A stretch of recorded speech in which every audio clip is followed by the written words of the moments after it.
A very good morning to all of you students. This is your Sonali Miss and today we will discuss about chapter number 2, globe, latitudes and longitudes. Students, as you all know, your book has been changed. So अब इस revised book में हम अच्छे से और better तरीके से पढ़ सकते हैं ग्लोब, लैटिट्यूड्स और लॉन्गिट्यूड्स के बारे में. क्लियर? इसमें हम ग्लोब के बारे में भी अच्छे से पढ़ेंगे. जो चीजें हमसे स्किप हो गई थी लास्ट चैप्टर में या फिर कुछ ऐसी चीजें इसमें ऐड हैं जो उस बुक में नहीं दी थी, तो आप वो इस बुक में पढ़ सकते हो. क्लियर? So let's start. अब हम स्टार्टिंग से स्टार्ट करेंगे इस चैप्टर को. ठीक है? जो भी चीजें इसमें आपको पहले पढ़ाई गई हैं वो भी इसमें साथ साथ आती जाएंगी और जो रह गई हैं वो भी साथ साथ आती जाएंगी. तो आपने अच्छे से समझना है. अगर कोई प्रॉब्लम है तो वो आप पूछ सकते हो. Clear? So let's start. The name of our chapter is Globe, Latitudes and Longitudes. So, as the name indicates, हम यहाँ पे किसके बारे में पढ़ने वाले हैं? ग्लोब के बारे में पढ़ने वाले हैं और लैटिट्यूड्स और लॉन्गिट्यूड्स के बारे में पढ़ने वाले हैं. तो मैं ये आपको एक्सप्लेन कर चुकी हूँ लैटिट्यूड्स क्या होती हैं और लॉन्गिट्यूड्स क्या होती हैं. तो हम फर्दर डिस्कस करेंगे. ठीक है बच्चे?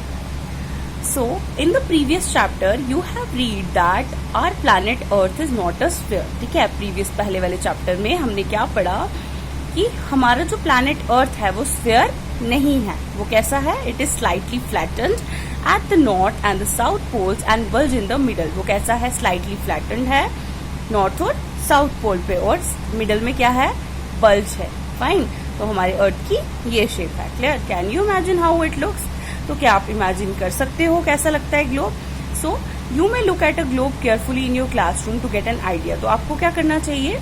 जो आपके क्लासरूम में ग्लोब होता है, ठीक है, तो वो आपको केयरफुली आपने देखना है आइडिया लेने के लिए कि हमारे पास एक्चुअली अर्थ दिखती कैसी है. तो ग्लोब एग्जैक्टली होता क्या है पहले भी डिस्कस कर चुके हैं हम. It is a true model that is miniature form of the earth. Earth की मिनिएचर फॉर्म है. ठीक है? छोटी फॉर्म है उसकी अर्थ की. एग्जैक्टली हमारी अर्थ एग्जैक्टली ऐसी होती है ना, flattened at the poles and bulges in the middle. तो वैसा ही ग्लोब जो है वो हमारे पास ट्रू स्फेरिकल 3 डायमेंशनल मॉडल है of the earth.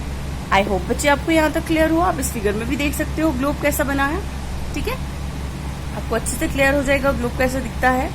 Now globes में be of varying size and type. Globe जो है अलग अलग साइजेस, अलग अलग टाइप्स के होते हैं. बड़े भी होते हैं which can not be carried easily, जिनको आप इजिली कैरिड नहीं कर सकते. बट स्मॉल पॉकेट ग्लोब्स भी होते हैं. ठीक है? एंड ग्लोब लाइक बलून्स भी हो सकते हैं जिनको आप इन्फ्लेट करते हो and they are handy and carried with ease. उनको आप आराम से हैंडल कर सकते हो. ठीक है? अपने साथ कैरी कर सकते हो. So the globe is not fixed. Globe जो है वो फिक्स्ड नहीं होता. It can be rotated on the same way as a top spin और a potter's wheel is rotated. ठीक है? ग्लोब जो है वो फिक्स नहीं होता है. वो हमारे पास क्या रोटेट कर सकते हैं हम उसको. जैसे हमारे पास टॉप स्पिन क्या है, लट्टू घूमता है, या फिर पॉटर का जो व्हील है वो रोटेट करता है, वैसे ही हमारा ग्लोब जो है वो ऐसे डिजाइन किया गया है कि वो रोटेट कर सकता है एज सेम एज जैसे हमारी अर्थ रोटेट करती है. Clear? Now on the globe countries, continents and oceans are shown in their correct size. Globe पे कंट्रीज, कॉन्टिनेंट्स और ओशंस को उनके करेक्ट साइज पे मेंशन किया गया होता है. ठीक है? शो किया गया होता है. तो आप हैरान हो जाओगे कि एग्जैक्ट साइज कैसे मेंशन किया होगा. आपको वहां पे पर्टिकुलर बताया होगा कि वो कितने साइज का हमारे पास प्रेजेंट है. एग्जैक्ट वो वाला साइज तो नहीं होता, बट बोला आपको मिनिएचर फॉर्म है.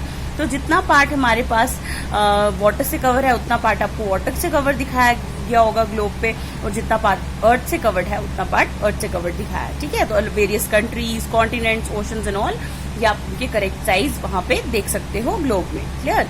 Now it is difficult to describe the location of a point on a sphere like the earth. ठीक है? अब ये बहुत मुश्किल है कि हम एक लोकेशन जो है किसी पॉइंट की एक स्फीयर पे बताएं. ठीक है? जैसे अर्थ पे, तो लोकेशन बताना थोड़ा क्या है, डिफिकल्ट है. Now the question arises as to how to locate a place on it. अब क्वेश्चन क्या अराइज होता है कि हम उस पे क्या करें, प्लेस कैसे लोकेट करें. So we need certain points of reference and lines to find out the location of places. तो अब हमें क्या चाहिए होता है, कुछ पॉइंट्स चाहिए रेफरेंस के लिए एंड लाइन्स चाहिए जिससे हम लोकेशन ऑफ प्लेसेस को फाइंड आउट कर सके. वो हम आगे पढ़ेंगे कैसे हम फाइंड आउट करते हैं प्लेसेस की लोकेशन को और सर्टेन पॉइंट्स को, पॉइंट ऑफ रेफरेंसेस को यूज करके. Now you will notice that a needle is fixed through the globe in a tilted manner. अब आप देख सकते हो कि ग्लोब जो है वहां उसको कैसे बनाया गया है, एक नीडल फिक्स किया है टिल्टेड मैनर में. ठीक है? और जिसको क्या बोलते हैं, एक्सिस बोलते हैं. 2 points on the globe through which the needle passes are 2 poles. और वो 2 पॉइंट्स जहां से नीडल पास कर रही है वो क्या है, हमारे पास 2 पोल्स हैं, that is north pole and south pole. ठीक है, यहाँ पे देख सकते हो आप, the globe can be move around this needle from west to east just as the earth move. तो ग्लोब को इस नीडल के अराउंड मूव करते हैं फ्रॉम वेस्ट टू ईस्ट, जैसे हमारी अर्थ रोटेट करती है, सेम एज अर्थ ये ग्लोब भी रोटेट होता है। Fine, but remember there is a major difference, the real earth has no such needle. But आपको ये चीज याद रखनी है कि यहाँ पे एक बहुत बड़ा डिफरेंस है। क्या डिफरेंस है कि जो हमारी रियल अर्थ होती है, it has no such needle, उसमें ऐसी कोई नीडल नहीं होगी जिसके अराउंड वो रोटेट कर रहा है। It moves around its axis. जो हमारी अर्थ है वो कहाँ पे रोटेट करती है, अपने एक्सिस के अराउंड रोटेट करती है, जो क्या है, एक इमेजिनरी लाइन है। एग्जैक्टली वो लाइन नहीं है, बट हमने वो इमेजिनरी लाइन बनाई है ताकि अंडरस्टैंड कर सके हम कि अर्थ की रोटेशन कैसे हो रही है अराउंड एन एक्सिस। क्लियर? तो वो एक इमेजिनरी लाइन के अराउंड मूव करती है हमारी अर्थ। तो ऐसी नीडल जो हमने यहाँ पे पास की है नॉर्थ और साउथ पोल दिखाने के लिए, उसकी रोटेशन कॉज करने के लिए, ऐसी कोई नीडल एग्जिस्ट नहीं करती अर्थ पे। अर्थ किसके अराउंड मूव करती है, एक इमेजिनरी लाइन के अराउंड मूव करती है, जिसको हम बोलते हैं axis. Clear? Now another imaginary line running on the globe divides it into 2 equal parts. अब एक और जो इमेजिनरी लाइन है जो हमारे पास ग्लोब से पास कर रही है और उसको डिवाइड कर रही है 2 इक्वल पार्ट्स में। ठीक है, एक और जो हमारे पास इमेजिनरी हम डिस्कस कर चुके हैं पहले, वो इमेजिनरी लाइन जो सेंटर ऑफ द ग्लोब से पास करती है और उसको 2 इक्वल पार्ट्स में डिवाइड करती है। कौन कौन से 2 इक्वल पार्ट्स? नॉर्दर्न हाफ जो होता है उसको नॉर्दर्न हेमिस्फीयर बोलते हैं उसको, और सदर्न हाफ जो है उसको सदर्न हेमिस्फीयर बोलते हैं। ठीक है, वो इमेजिनरी लाइन जो डिवाइड कर रही है अर्थ को 2 इक्वल पार्ट्स में, उसको हम क्या बोलते हैं, इक्वेटर बोलते हैं। और वो जो 2 इक्वल पार्ट्स में डिवाइड करती है वो कौन कौन से हेमिस्फीयर्स बनाती है, northern hemisphere and southern hemisphere. Clear? तो जो नॉर्दर्न हाफ होता है अर्थ का, इक्वेटर्स की डिवाइड करने के बाद क्या है वो, उसको बोलते हैं नॉर्दर्न हेमिस्फीयर, और जो साउदर्न हाफ है उसको क्या बोलते हैं, सदर्न हेमिस्फीयर। आई होप बच्चे आपको क्लियर हुआ होगा इक्वेटर क्या होता है, ग्लोब कैसा होता है और कितने पार्ट्स में डिवाइड होता है। ठीक है, तो बच्चे अब यहाँ पे देखो एक्टिविटी है आपके लिए कि आपने क्या करना है, एक बिग राउंड पोटैटो लेना है। ठीक है, या फिर एक बॉल ले सकते हो आप। आपने एक नीडल को पर्स करना है, उसमें निटिंग नीडल को उसको पास करना है उसमें से, जैसे हमारे पास टिल्टेड वे में ग्लोब में नीडल पास की होती है। ठीक है, उसके बाद को रोटेट कर सकते हो तो वो आपका क्या बन गया, ग्लोब की शेप का बन गया। तो उससे अंडरस्टैंड कर सकते हो कि ग्लोब कैसे रोटेट करता है। क्लियर? नाउ स्टूडेंट्स, अब हमारे पास जो 2 इक्वल हाफ्स बनते हैं नॉर्दर्न और साउदर्न हेमिस्फीयर, किसकी वजह से, इक्वेटर के डिवाइड करने की वजह से। क्लियर? अब हम बात कर रहे हैं therefore the equator is an imaginary circular line and is a very important reference point two locate places on the earth. तो इसलिए जो इक्वेटर है वो एक इमेजिनरी सर्कुलर लाइन है और एक बहुत ज्यादा इंपॉर्टेंट रेफरेंस पॉइंट है जिससे हम प्लेसेस लोकेट करते हैं on the earth. Clear? Now all parallel circles from the equator up to the poles are called parallels of latitudes। अब जो हमारे पास सारे जो parallel circles हैं from the equator से लेके poles तक, उनको हम क्या बोलते हैं, parallels of latitudes। क्या बोलते हैं उनको, parallels of latitudes। latitudes are measured in degrees। latitude को हम किससे मेजर करते हैं, डिग्रीज में मेजर करते हैं। क्लियर? बच्चे आप यहाँ पे देख सकते हो, आपको लैटिट्यूड्स दिखाई गई हैं। ठीक है, आप देख सकते हो यहाँ पे इक्वेटर जो है ये सेंटर से डिवाइड कर रहा है और हमारे पास सारी जो लाइंस ऑफ द पैरेलल्स हैं इनको हम क्या बोल रहे हैं, पैरेलल्स ऑफ लैटिट्यूड्स। ठीक है, जो पैरेलली लाई करती हैं इक्वेटर के। समझ आ रही है? तो लैटिट्यूड्स को हम मेजर करते हैं डिग्रीज में। अब यहाँ पे डिग्रीज भी दी गई हैं। ठीक है, आप देख सकते हो 20 degree north, 40 degree north, 60 degree north, 80, ये हमारे पास नॉर्थ पोल हो गया और यहाँ पे नीचे क्या आ गया, साउथ पोल। तो आप यहाँ पे इक्वेटर भी नोटिस कर सकते हो और आप यहाँ पे पैरेलल्स ऑफ लैटिट्यूड्स भी नोटिस कर सकते हो। Clear?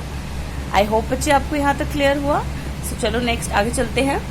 The equator represents the 0 degree latitude. Equator जो है वो क्या रिप्रेजेंट कर रहा है, 0 डिग्री लैटिट्यूड। तो फिर उसके बाद हमारे पास डिग्रीज जैसे यहाँ पे है 20 डिग्री, देन 40, 60, 80। ठीक है, और इसके इक्वेटर के नीचे भी ऐसे ही डिग्रीज होंगी। ठीक है, वो सदर्न हेमिस्फीयर में होंगी और ये नॉर्दर्न हेमिस्फीयर में। Clear? The equator represents the 0 degree latitude since the distance from the equator to the either of the poles is 1/4 of a circle round the earth।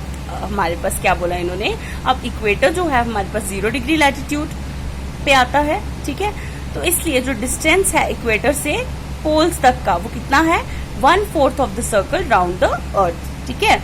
It will measure 1/4 of 360 degree, तो उसका major क्या आ जाएगा 1/4 of 360 degree. That is जब आप 360 degree का 1/4 निकालोगे, 360 degree divided by 4, जब आप इसको मल्टीप्लाई करोगे 1/4 इंटू 360 तो क्या आ जाएगा 360/4। तो जब डिवाइड करोगे तो आपके पास आंसर क्या आ जाएगा 90 degree. 90 degree north latitude marks the north pole, इसलिए 90 डिग्री नॉर्थ लैटिट्यूड में क्या आ जाता है नॉर्थ पोल आता है। और 90 degree south latitude marks the south pole, 90 degree south में क्या है साउथ पोल। मतलब अगर आप नॉर्थ पोल पे चले जाओ तो उस टाइम मेजर क्या है 90 डिग्री है, और अगर आप साउथ पोल पे जाओगे तब भी मेजर क्या है 90 डिग्री है। आई होप बच्चे आपको ये क्लियर हुआ। अब हम नेक्स्ट चलते हैं।